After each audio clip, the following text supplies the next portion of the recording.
Hi everyone, comic book reviewer here.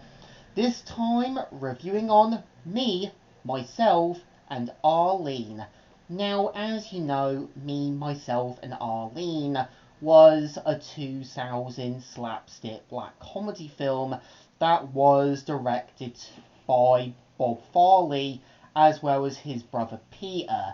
And we know that, yeah, they also helped made Dumb and Dumber back in 1994.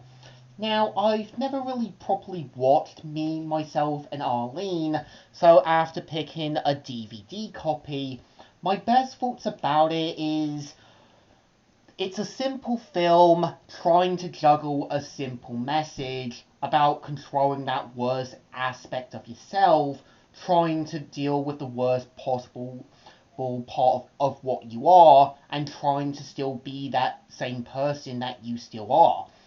And the premise of the film is meant to follow meek veteran Rhode Island trooper, who's meant to be Charlie Bailey Gates. And we kind of see how throughout Charlie's life he's been taken advantage by the people around him. We kind of see how his wife Layla cheated on him with a sort of chauffeur. We kind of see how he has 3 other kids from that same chauffeur, but you do see how Charlie has to put on this straight face, not make it a big deal, and so forth. And so much anger, frustration, and that has built up to him, it's caused him to develop a split personality known as Hank. And the best way I can describe Hank's character is that worst aspect of Charlie. He's dangerous, violent, and will go to any lengths to cause any harm. He's basically like the Incredible Hulk, TKO, or basically Peter Parker when he puts on the black suit. He's meant to be that worst aspect of Charlie's persona.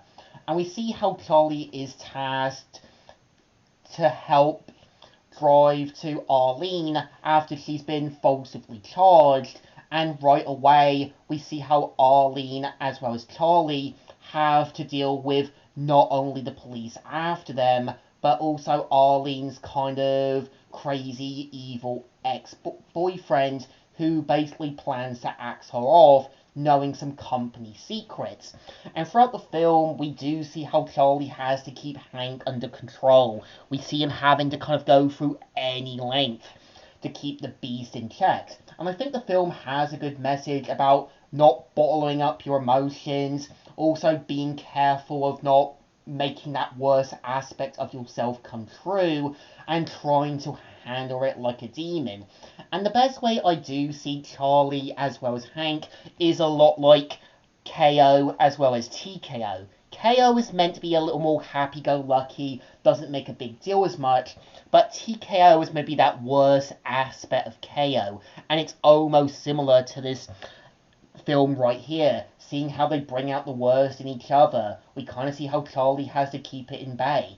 But I think the rest of the film falls victim to the typical Farley brother fashion, going a bit too overboard with the jokes.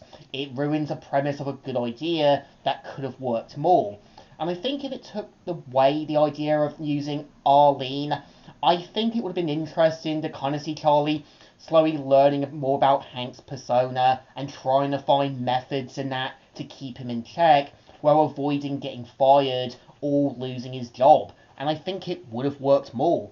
But I think the film is trying to juggle a lot of these over-the-top things that the Farley brothers are kind of known for. Going a bit too gross with the toilet humour, going a bit too overboard, or not really thinking things through with the story.